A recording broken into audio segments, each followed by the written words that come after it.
Cheating billionaire forces his pregnant wife to leave with nothing. She destroys him in minutes. They called him the Golden Tycoon, an untouchable billionaire who could bend the world to his will with just the flick of a pen. She was the elegant beauty who once captured his heart, standing beside him at star-studded galas, reveling in the glow of an extravagant life. But beneath the polished marble floors and glittering chandeliers lay an ugly truth. He was ruthless, manipulative, and hiding a secret affair. When she discovered she was pregnant, he did the unthinkable, forcing her out of their mansion without a dime to her name. Little did he know, her determination to seek justice would soon bring him to his knees. Alexander Harrington was the kind of man whose name rang across continents. Born into a world of privilege, he magnified it with his sharp intellect and unwavering ambition.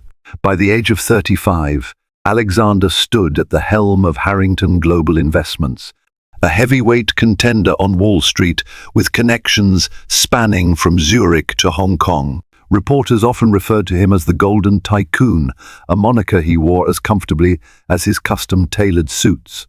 His boardroom presence was undeniable. Every meeting was a battlefield where Alexander's brilliant strategies outmaneuvered seasoned financiers twice his age. Claire Dawson was the polar opposite in upbringing, yet her radiance and wit turned heads in any room she entered.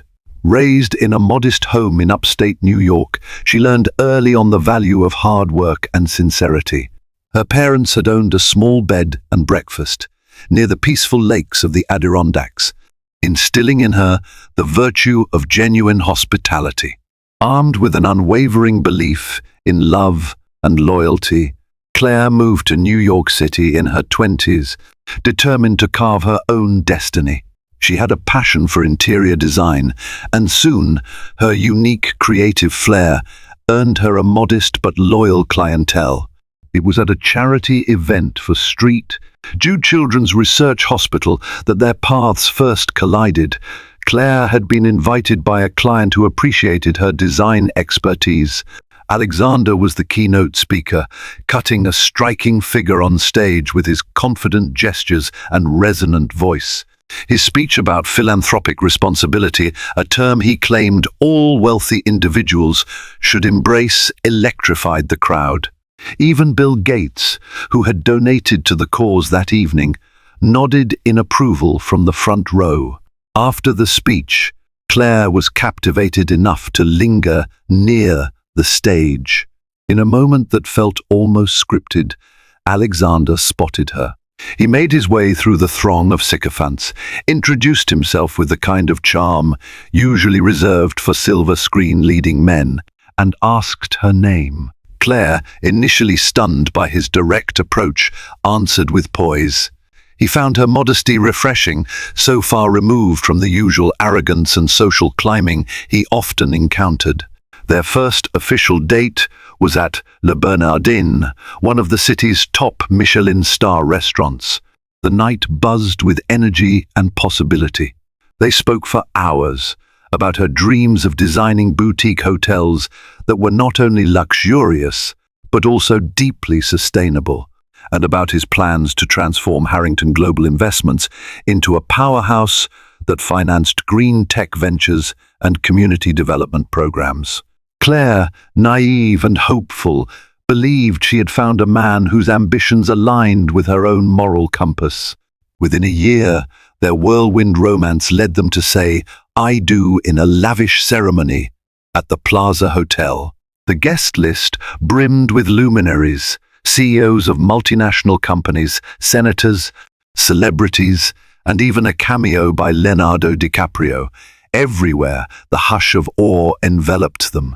Claire, resplendent in a Vera Wang gown, felt like she was living a fairy tale. She never forgot the gentle tears that glistened in her father's eyes as he walked her down the aisle, nor the look of pride on her mother's face as she embraced the Harrington family for the obligatory wedding photos. But high society has its own rules and unspoken pacts. Before her wedding, Claire had signed a prenuptial agreement, a typical arrangement for someone of Alexander's stature. Or so she was told.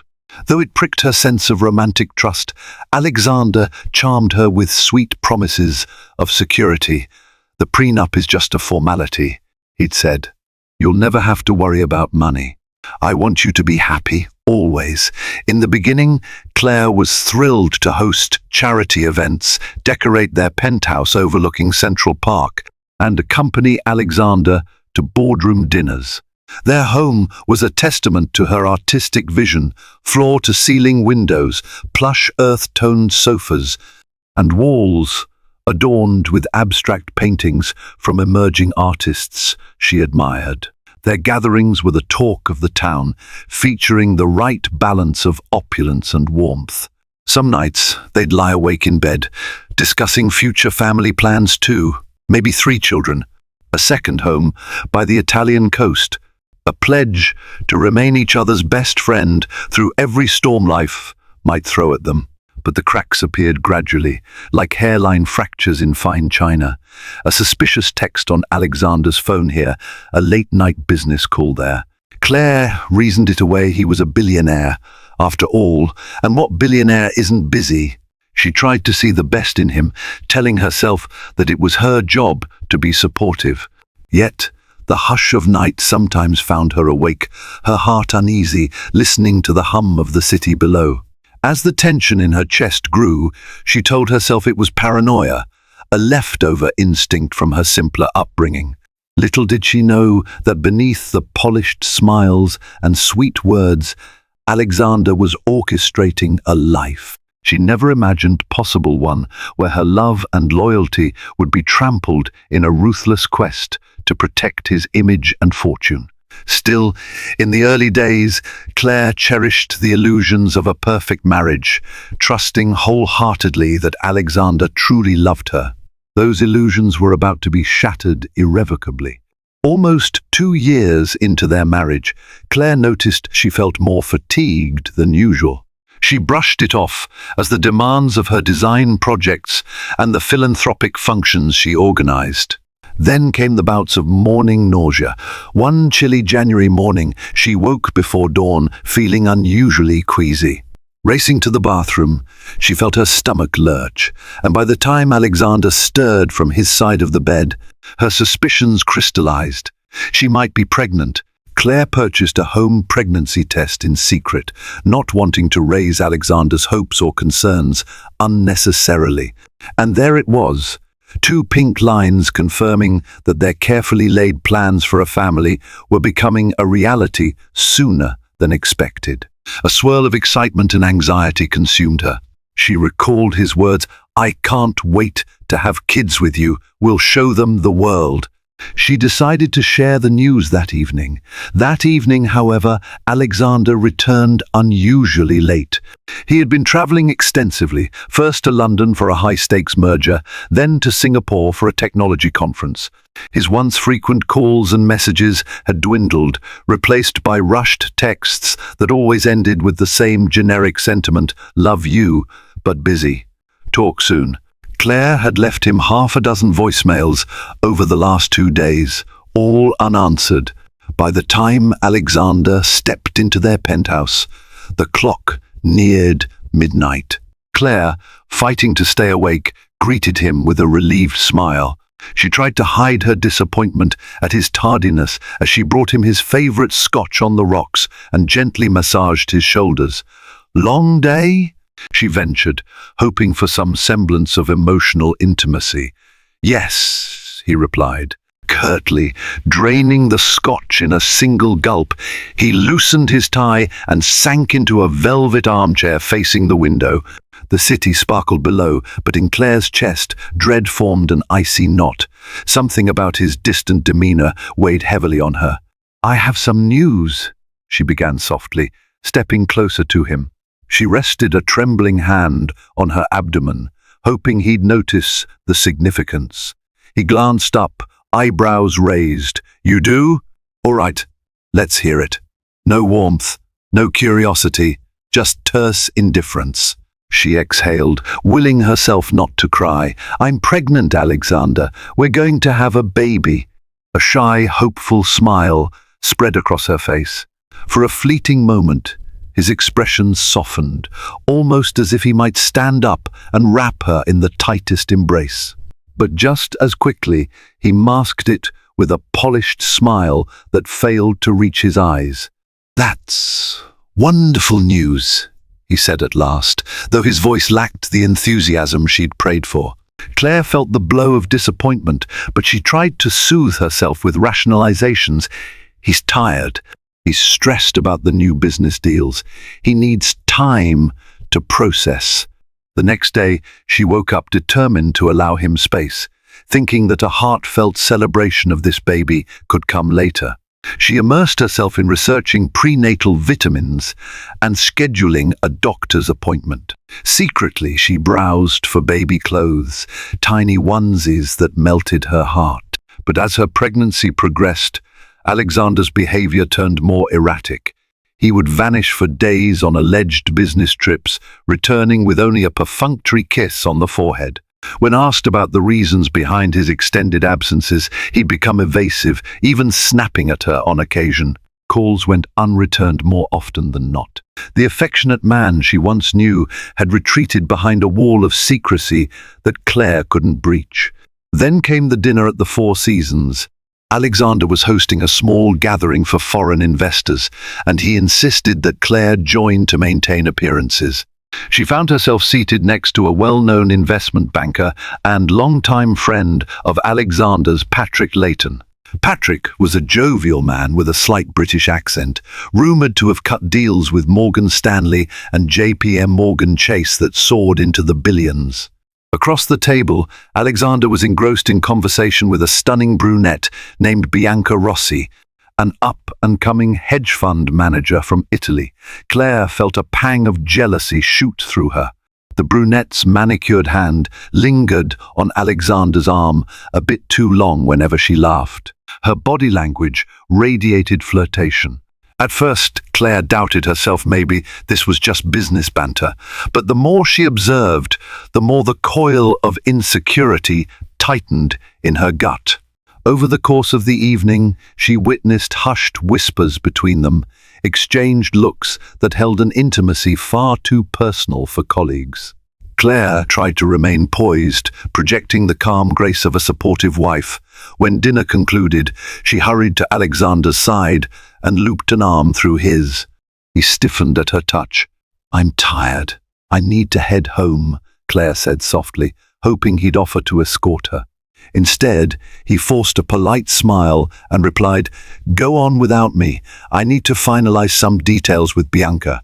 The car ride home was torturous. Claire's heart pounded with confusion and a growing sense of betrayal.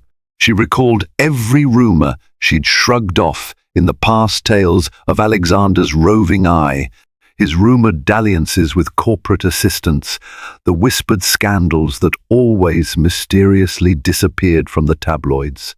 She had defended him time and again, trusting his explanations over gossip, but now the once steadfast faith in her husband faltered under the weight of mounting evidence.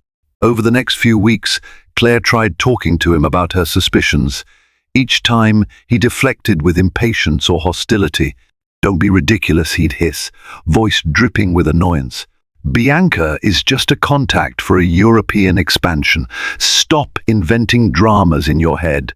With every passing day, Claire felt more alone, overshadowed by a presence she couldn't fully name or confirm. She prayed that what she witnessed was mere business chemistry, but deep inside, an ominous dread told her otherwise. In her 6th month of pregnancy, Claire woke up in the middle of the night to find Alexander gone. A half-packed suitcase in the hallway signaled an unannounced trip. She searched the penthouse for a note, a text, anything explaining his abrupt departure, but found nothing. The silence enveloped her like a suffocating shroud. She was left to stare at her reflection in the bathroom mirror, tears streaming down her face as she cradled the gentle swell of her belly. Night after night, She wrestled with the urge to demand answers, to confront him with the fury she felt she deserved to unleash. Yet she also yearned for the Alexander she'd married, the attentive man who once whispered sweet nothings in her ear. Still, his indifferent dismissal and the possibility of heartbreak paralyzed her. Little did she know, her worst nightmares were about to come true in the cruelest, most humiliating way. The illusion of a happily ever after was about to be shattered, and the real fight of her life, the fight not just for her marriage, but for her dignity, was about to commence. The message arrived on a Sunday morning, a day Claire had hoped they might spend choosing paint colors for the nursery. She found a printed letter propped on the marble kitchen island, sealed in a Harrington Global Investments envelope. Its contents would devastate her entire world in a single stroke. Dear Claire, it is with great consideration and regret that I have decided to file for divorce. Enclosed, you will find all relevant documentation, including a request that you vacate our shared residence within 7 days. Please be assured that I have your best interests at heart. However, according to the terms of our prenuptial agreement, you will not receive alimony or property rights. You may keep the personal items you brought into our marriage. Sincerely, Alexander Harrington. The lines felt cold, meticulously calculated by someone with no semblance of compassion. Claire read them 3 times, each iteration tightening a vise around her chest. She sank onto a bar stool, feeling her stomach churn. 7 days. She had 7 days to leave the only home she'd known for nearly 3 years, while 6 months pregnant with his child. She tried calling Alexander, but it went straight to voicemail. She texted him, pleading for an explanation, for a conversation, for anything, but got no response. It took everything in her not to collapse into hysterics. Instead, she forced herself to breathe, to recall that she wasn't just fighting for herself, now she was fighting for the life inside her. Desperate for some clarity, she phoned Patrick Layton, the friend from the Four Seasons dinner. Maybe he knew something. Maybe he could talk sense into Alexander. Patrick answered in a subdued tone. Claire, I'm sorry, he began. I've heard rumors that Alexander is, well, he's serious about this. He's been seeing someone else and wants to finalize matters before the baby arrives. A painful silence followed. Who, Bianca? Claire asked, the name barely escaping her lips. Patrick sighed. Yes, that's what I'm hearing. I can't confirm, but it's not the first time I've heard her name linked to his. I tried talking to him. He's convinced it's for the best. Something about not wanting any public scandal that might harm his standing if it gets messy. You know how he is about his public image. Claire's eyes burned with tears. The magnitude of the betrayal left her breathless. Was she really so disposable? She stared at the pristine kitchen counters and the glimmering chandelier above the domestic dream she'd believed in so fully. She tried to pull herself together, to think logically. Instead, she felt a raw ache so profound it almost paralyzed her. All day she wrestled with the despair, wandering the penthouse in a daze. Eventually, she realized that her heartbreak was overshadowed by a more pressing fear. If she were to leave with nothing, how would she provide for herself and her unborn child? She had some savings from her interior design work, but nowhere near enough to sustain her through a costly legal fight with Alexander Harrington. The prenuptial agreement was notoriously ironclad, or so everyone claimed. In her innocence, she had never even retained her own legal counsel before signing it. Still, a spark of defiance sparked inside her. She had spent years supporting Alexander, organizing philanthropic events that burnished his image, creating a nurturing environment at home, even stepping back from expanding her own career to focus on his. If he thought she would walk away quietly, he was gravely mistaken. She resolved that if he wanted to cast her aside, she would at least force him to face the consequences of his cruelty. Within 2 days, she packed her essentials into 2 suitcases.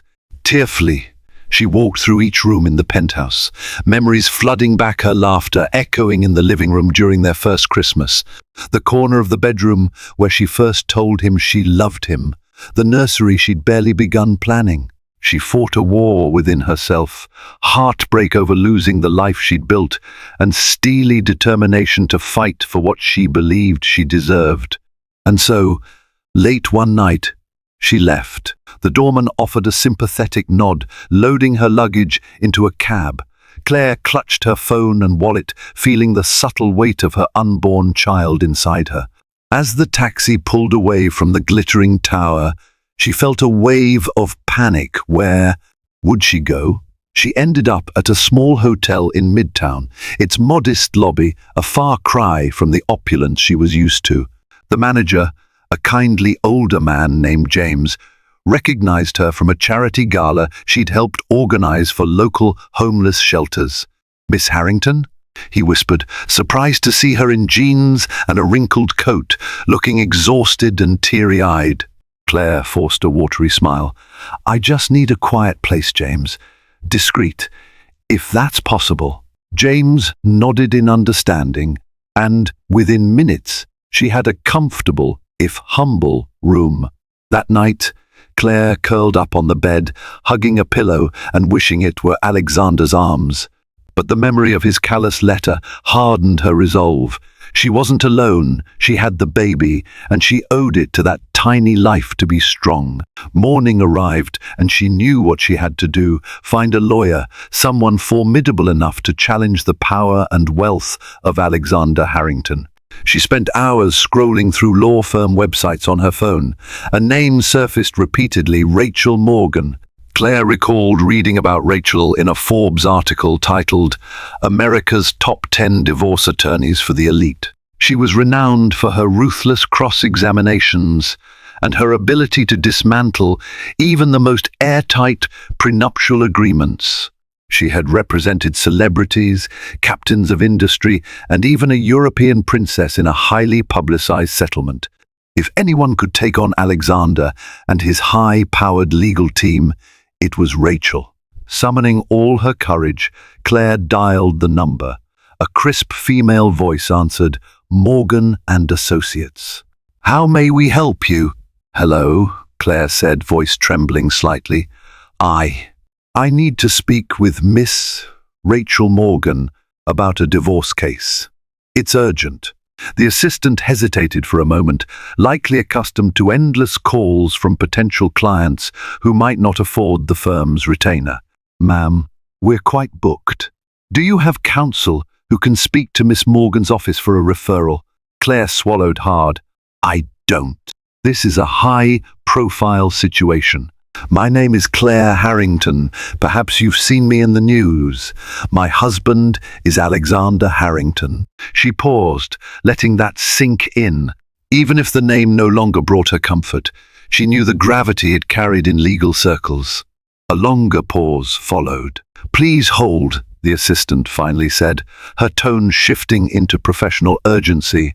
Within minutes, Rachel Morgan herself picked up. Her voice was melodic, yet steeled with confidence. "Miss S. Harrington, the first understand you're in need of representation. I have an opening this afternoon at 4 o'clock. Can you make it to my office?" Relief cascaded over Claire. "Yes, absolutely. I'll be there." That day, Claire stepped into the sleek offices of Morgan and Associates with her shoulders squared, fighting off nerves.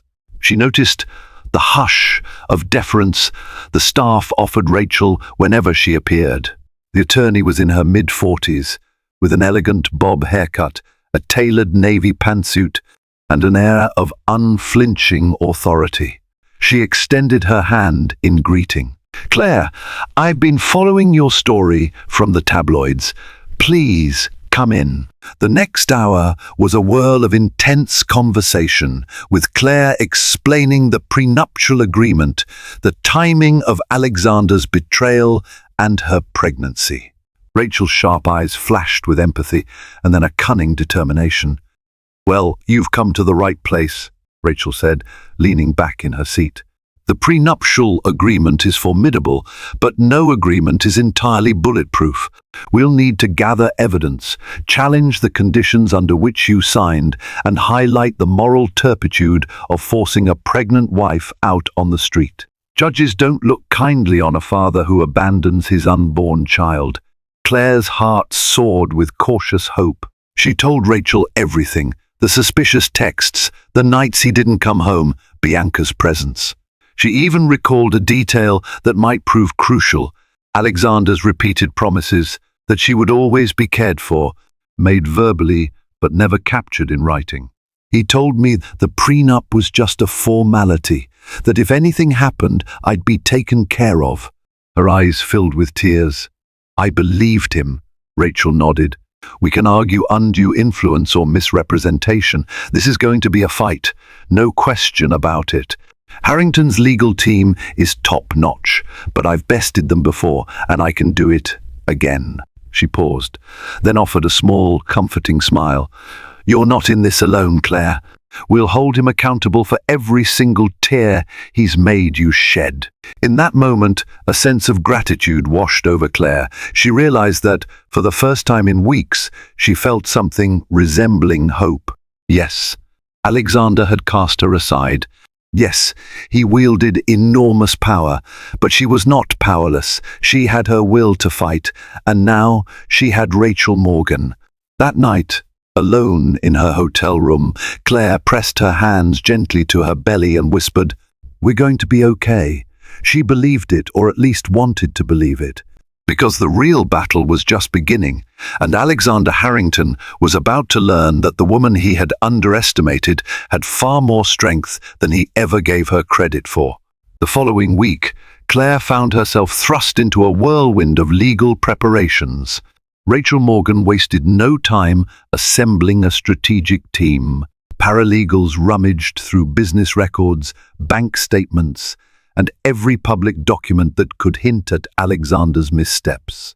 Private investigators were dispatched to gather details about Bianca Rossi and any other women rumored to have been in Alexander's orbit. What surprised Claire most was the groundswell of quiet support she received from unexpected corners. A few individuals from Alexander's social circle reached out privately, sharing stories of his increasingly ruthless conduct. One of the most significant revelations came from a former executive assistant at Harrington Global, who confided that he had personally scheduled suspicious late-night business meetings for Alexander at upscale hotels. "If you need me to testify, I will," the assistant whispered over the phone. "I left the company because I couldn't stomach the lies anymore." Claire's best friend from college, Emily Porter, also stepped in. Emily lived in a small townhouse in Brooklyn and insisted that Claire move in temporarily, free of charge. "I can't let you waste your money on a hotel," Emily declared. "It's you and me against the world. And, I'll help with anything: grocery runs, moral support, you name it." Claire gratefully accepted, moved by the generosity. Despite everything, the sorrow of losing her home weighed on her like an anchor. Being surrounded by a friend's warmth offered a fragile lifeline. Rachel, meanwhile, discovered a potent angle. Alexander's relationship with Bianca Rossi began months before the letter forcing Claire out. Through phone records and eyewitness accounts, they pieced together a timeline that suggested not only an affair, but also Alexander's attempt to push Claire away to avoid any complications. "He's orchestrated this to ensure a clean break," Rachel explained, "and that can significantly weaken the prenuptial agreement's enforceability. It undermines the notion of mutual good faith." Claire felt a spark of triumph. Even so, she was plagued by fears late at night of Alexander retaliating, or the heartbreak of confronting his betrayal face to face in court. She was not naive. She understood that a man as powerful as Alexander could play dirty. The potential for media scrutiny was immense, and she worried about the toll it might take on her unborn child. The tension escalated when a courier delivered a legal summons to Emily's townhouse. Reading through the official documents, Claire's stomach turned as she saw the signatories from Greenberg and Flanagan, one of the fiercest law firms in Manhattan. They represented corporate tycoons, famous political figures, and sometimes even foreign dictators. They had also been on the winning side of some messy divorces that left the other spouse with next to nothing. Alexander had spared no expense in hiring the best, clearly setting the stage for a grueling battle. "I expected this," Rachel said calmly when Claire forwarded the documents. "Don't let it scare you. We have what we need to fight back." What followed was a series of pre-trial meetings, depositions, and strategy sessions. Rachel coached Claire meticulously. "They'll try to discredit you," she warned. "They might argue that you married him for his money or that you signed the prenup with full knowledge. They could even question the paternity of the baby. We have to be ready for anything." Hearing that last possibility sent Claire's anger flaring. "That's absurd," she said, tears brimming. "Alexander knows the baby is his." Rachel's expression hardened. "They'll still use it if they think it'll weaken your case. That's the level of tactics we're dealing with. But we won't let them get away with it." Claire clenched her fists. "I refuse to let him win. Not after what he's done." One evening, after a long day of strategy meetings, Claire was in bed, perusing an old photo album on her phone. Pictures of her and Alexander smiling at a beach in the Hamptons, laughing in front of the Eiffel Tower, waltzing during their wedding reception under crystal chandeliers. Each photograph felt like a ghost haunting her heart. She had truly loved him, believed in him. How could that same man force her into this nightmare? As tears threatened to fall, Emily entered with a tub of Ben and Jerry's ice cream and 2 spoons. "You look like you need this," she said softly, climbing onto the bed next to Claire. They ate in comfortable silence at first, the sweet coldness of the ice cream countering Claire's swirling emotions. "It's unbelievable," Claire murmured eventually. "2 years ago, I was sure I'd spend the rest of my life with him. Now, all I feel is anger, sadness, and a burning drive to protect my baby." Emily gave her a gentle squeeze. "You're doing the right thing, Claire. Don't let him gaslight you into thinking otherwise." It was a small moment of solace in a sea of turmoil. Claire clung to it tightly. The next day, a call from one of Rachel's private investigators brought a significant breakthrough. They had tracked down a security guard from a boutique hotel in Los Angeles, where Alexander allegedly spent time with Bianca. The guard was willing to confirm that Alexander's visits coincided with reservations under a pseudonym for a Miss Rossi. In exchange for anonymity and some legal protections, he would testify to the affair in court. More evidence trickled in, receipts for lavish gifts purchased in Milan that were never delivered to Claire, credit card statements for romantic dinners in Paris. On nights Alexander claimed to be on business trips alone. Rachel wasted no time weaving this evidence into a compelling narrative. "This shows a pattern," she explained at the next strategy meeting. "He not only broke marital vows, but also schemed to evade legal responsibility.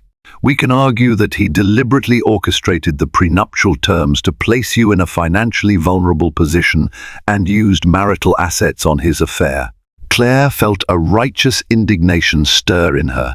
In a different life, she would have considered airing their dirty laundry publicly to be unspeakably shameful. But Alexander had drawn first blood, and now she had every right to fight back. It wasn't about revenge, though she couldn't deny the satisfaction in exposing his hypocrisy. It was about justice and ensuring that her child's future wouldn't be ruined by a father who treated them like an inconvenience. Amid the legal chaos, Claire attended her prenatal checkups. The stress weighed on her body, and her OB-GYN warned her to rest. "This level of anxiety isn't healthy for the baby," Dr. Miller cautioned.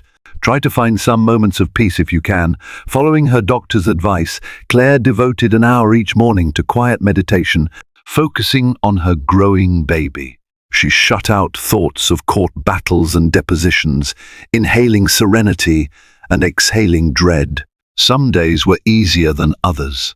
The small fluttering kicks in her abdomen reminded her that she was fighting for more than money. She was fighting for a life, a chance at a stable future for her child. Meanwhile, rumors swirled in high society circles. The tabloids caught wind of Alexander's pending divorce from his pregnant wife and his apparent involvement with Bianca Rossi. Magazine covers splashed with headlines like Golden Tycoon's Golden Mistress and Harrington Baby in the crossfire. Gossip talk shows analyzed the situation with invasive speculation, sometimes painting Claire as a naive gold digger, sometimes casting her as a tragic heroine. The media frenzy only fueled Rachel's resolve. Public opinion, she knew, could influence judges in high-profile cases. Alexander tried to manipulate the narrative. A statement from Harrington Global's public relations department labeled the divorce a personal matter and insinuated that Claire and Alexander had amicably chosen to part ways due to irreconcilable differences. The statement offered no apology for his affair, no acknowledgement of Claire's pregnancy beyond a vague reference. The gall of it incensed Rachel. "He's desperate to control the storyline," she sneered. "But the truth will come out." At one point, Claire received an unexpected call from Alexander's mother, Victoria Harrington. They had never been particularly close. Victoria had always been civil, but maintained an aloof distance. "Claire," she said in a measured tone, "I heard about what's happening. I'm sorry. I know Alexander can be difficult." There was a weary resignation in Victoria's voice, as though she knew all too well how her son operated. "I can't interfere," she added, "but I hope you find peace." Claire felt a moment of sorrow. Peace? That was a distant dream right now. She thanked Victoria and hung up, feeling more certain than ever that she was on her own, save for her lawyer and a handful of allies. Even Alexander's family acknowledged the futility of attempting to reason with him. As the trial date approached, both sides filed motions and counter-motions. Court appearances loomed. The tension was palpable. Yet, through it all, Rachel assured Claire that they had a strong case. The evidence of Alexander's affair, his underhanded dealings, and the moral reprehensibility of discarding a pregnant wife formed a powerful trifecta. If a judge saw it the way they hoped, it could nullify certain provisions of the prenup, awarding Claire a substantial settlement and child support. For Claire, victory was never about the money alone. It was about preserving her dignity, ensuring her child's well-being, and proving that Alexander's betrayal wouldn't break her spirit. And so, even though her nights were sleepless and her heart felt heavy, Claire forged ahead, determined to see justice served. Little did she know, the actual court battle would reveal more secrets and push both parties to the brink of desperation. The day of the first court hearing arrived with an overcast sky, as though the heavens themselves braced for the storm about to unfold. Claire stood outside the imposing marble steps of the New York County Supreme Court, her pulse thundering in her ears. Reporters jostled for position, cameras flashing, microphones thrust forward. She felt a wave of disorientation. This was a far cry from her quiet life in upstate New York, and certainly not the kind of public spectacle she'd ever wanted. Rachel guided her swiftly through the throng, deflecting questions with a practiced, "No comment at this time." Inside, the corridors buzzed with legal professionals in sharp suits. Claire clutched a folder containing documents Rachel had instructed her to keep close. They entered a high-ceilinged courtroom. Alexander was already seated at the defendant's table, flanked by 3 lawyers from Greenberg and Flanagan. He looked every bit the unruffled Titan, impeccably groomed hair, an expensive navy suit, and a face devoid of remorse. Next to him, Bianca Rossi sat in the gallery, her gaze steady and self-assured. The sight ignited a tempest in Claire's stomach. Bianca's presence was like a brazen declaration: we're together, and you can't do anything about it. The proceedings began with a crisp bang of the gavel. The judge, a stern woman named Justice Martinez, presided with an air of seasoned authority. She called for opening statements. Rachel rose, exuding calm confidence. Your Honor, this is a case not just about divorce, but about exploitation and betrayal. My client, Claire Harrington, was forced out of her home while pregnant with the defendant's child, left with no financial support due to a prenuptial agreement signed under dubious circumstances. We allege that Alexander Harrington had already embarked on an extramarital affair, thereby violating the marital contract in spirit and in law. We will demonstrate that the prenuptial agreement is unenforceable and that Mr. Harrington is obligated morally and legally to provide for both Miss S. Harrington and their unborn child. Then came Alexander's lead attorney, Mitchell Flanagan. His voice was smooth, almost hypnotic. Your Honor, we acknowledge the unfortunate demise of this marriage.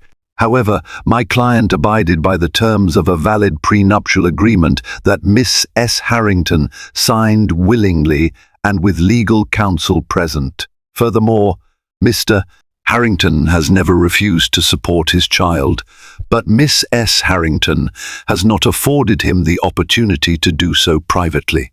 Instead, she seeks to extort my client by using the unborn child as leverage. Claire's cheeks flushed with indignation. She felt Rachel's calming hand on her forearm. Steady, her lawyer whispered. We knew they'd fling mud.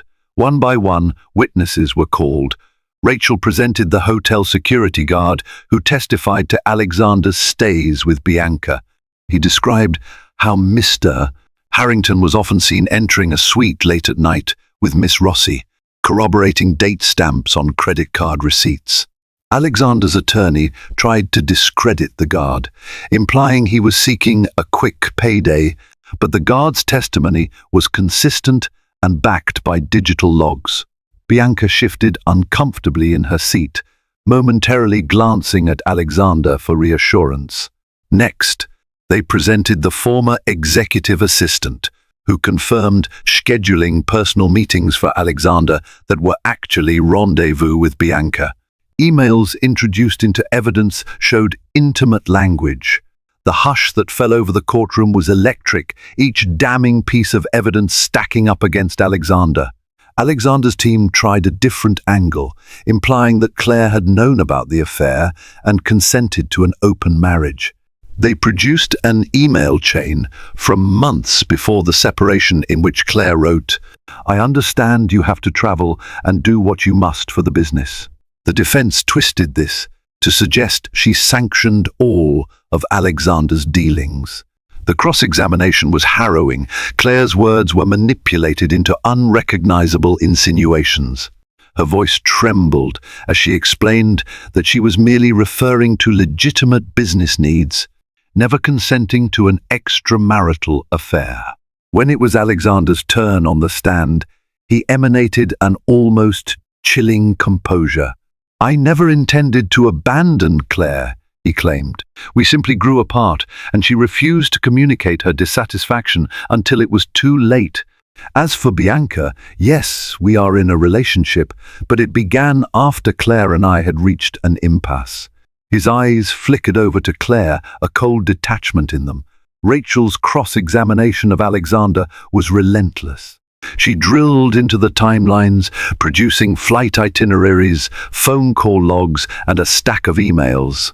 "Mr. Harrington, you claim your affair began after you and Miss S. Harrington were essentially separated, yet here is a booking confirmation for a Paris suite you shared with Miss Rossi on the night of your 3rd wedding anniversary. Was your marriage already at an impasse then?" Alexander's jaw tightened. That trip was for business. Miss Rossi happened to be there as an associate. We occasionally shared accommodations to cut costs. Laughter rippled through the courtroom at the absurdity of a billionaire cutting costs. Even Justice Martinez frowned, unimpressed. Rachel hammered further, forcing Alexander into contradictory statements. Claire observed him struggle to maintain his calm facade. It was a small moment of triumph, validating all her sleepless nights and anxious days. As the hearing stretched on, negotiations ramped up behind closed doors. Alexander's lawyers floated settlement offers designed to silence Claire quickly. They proposed a lump sum that might have tempted many. But Claire's determination was fueled by something far deeper than money alone. She wanted a formal apology, acknowledgement of wrongdoing, and a secure future for her child. She rejected each offer, to the amazement of Alexander's legal team. During a recess, Alexander approached Claire in the corridor, catching her off guard. "You're making a spectacle of this," he hissed under his breath. "Do you really think you can beat me, Claire? You've refused every reasonable offer." "Reasonable?" Claire echoed, seething. "You threw me out with nothing, Alexander.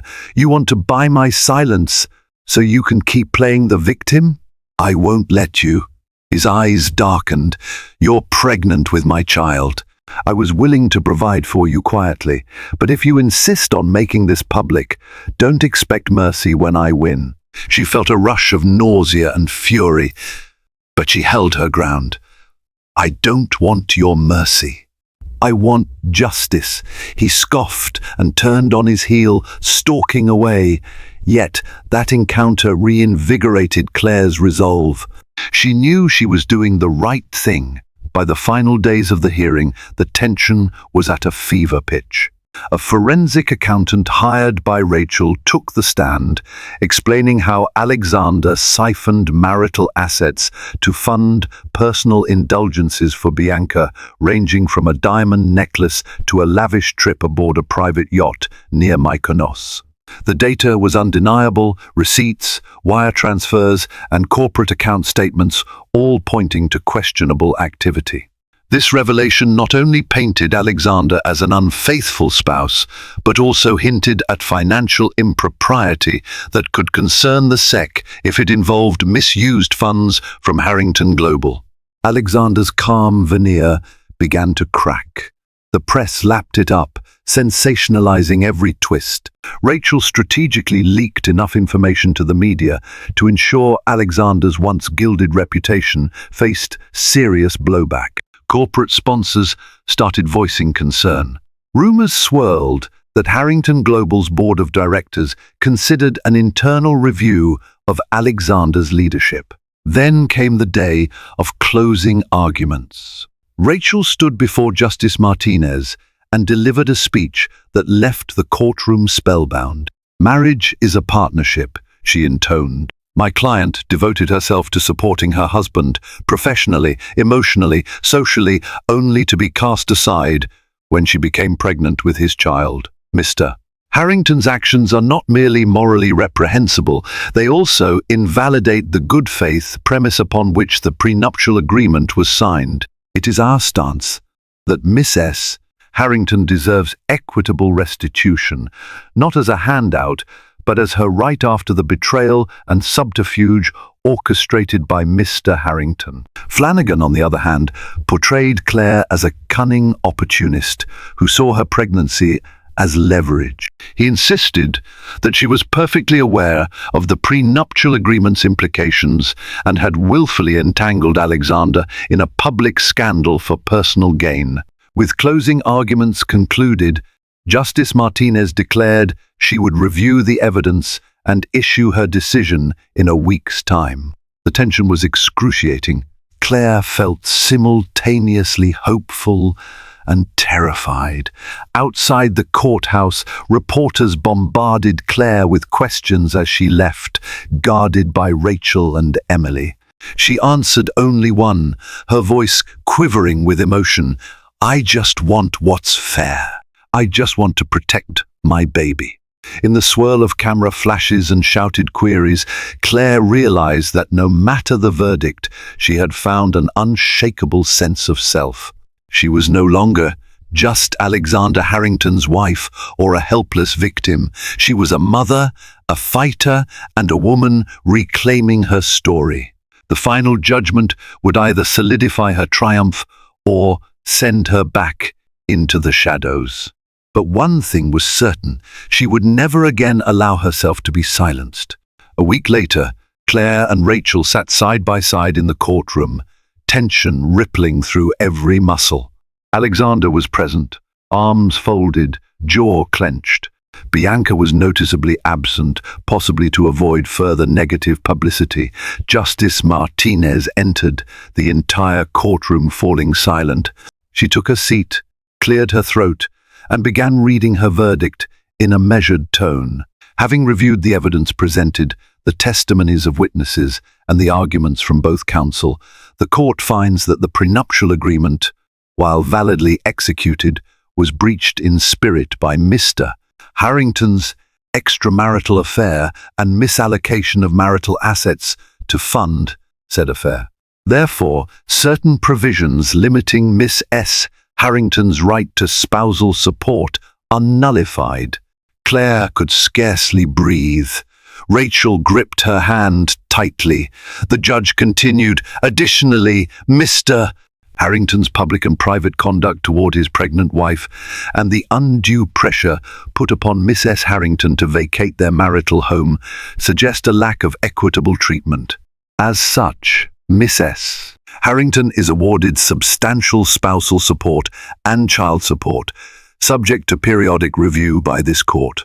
Mr. Harrington is also responsible for covering all legal fees incurred by Miss S. Harrington in this litigation."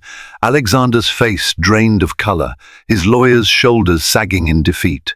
A hush fell over the room, then an excited murmur erupted. Claire felt a hot rush of tears sting her eyes, relief, vindication, and a swell of gratitude toward Rachel and everyone who had stood by her side. Outside, reporters clamored for a statement. Rachel, beaming triumph, gave a succinct press conference. "Today's verdict reaffirms that no one, no matter how wealthy or powerful, is above their responsibilities, not only legal, but moral. We are satisfied that justice has been served." Claire, for her part, made a brief statement. "I'm relieved this ordeal is over. I'm grateful to the court for recognizing the truth. Now I intend to focus on the health and happiness of my child. Thank you." Alexander exited through a side door, ignoring the barrage of questions about his affair, his finances, and his battered reputation. In the days that followed, tabloids and business journals alike reported on Alexander Harrington's downfall. His board of directors demanded answers about the misused funds. Bianca Rossi suddenly distanced herself, releasing a hollow statement that she never intended to cause harm. Social media platforms buzzed with memes mocking Alexander's hypocrisy, while also praising Claire for her courage. It was a public humiliation for the once untouchable billionaire. Claire moved into a comfortable apartment near Central Park, ironically just a few blocks from her old penthouse. But this time it felt like her own. She used part of her settlement to invest in her interior design business, determined to forge a stable future for herself and her upcoming child. Emily helped decorate the new nursery, painting the walls a soft lavender and setting up a crib with fairy lights hanging overhead. Late one afternoon, Rachel stopped by with a bouquet of sunflowers, a warm smile gracing her face. "How are you feeling?" she asked, glancing pointedly at Claire's growing baby bump. "Tired, but hopeful," Claire said. "I can't thank you enough for what you've done." Rachel shook her head. "You did the hardest part, Claire, facing him in court, standing up for yourself. I just helped you along the way." A gentle kick in Claire's belly reminded her of the new life that had been her anchor throughout the turmoil. She placed a hand there, feeling an overwhelming surge of love. "I can't wait to meet this little one," she said, smiling through tears. "It's funny, everything I feared is behind me now. I used to think Alexander was my whole world. Now I see just how strong I am without him." Rachel nodded. That's the best victory of all. And so ends the tumultuous saga of a billionaire's betrayal and a woman's unwavering fight for justice. Claire's story reminds us that no matter how powerful an adversary appears, courage and truth can level any battlefield. Betrayed and discarded, she found the resolve to challenge a man who believed his wealth made him untouchable. With the help of a brilliant lawyer and true friends, Claire claimed more than just a financial settlement. She reclaimed her life and her dignity. If you found inspiration, hope, or even just riveting drama in Claire's journey, we invite you to be part of this community. Like, share, and subscribe to our channel so more people can witness tales of triumph over adversity. Your support helps us continue bringing powerful real-life and fictional stories that stir the heart and uplift the soul. Stay tuned for more incredible stories, and remember, resilience and justice belong to everyone.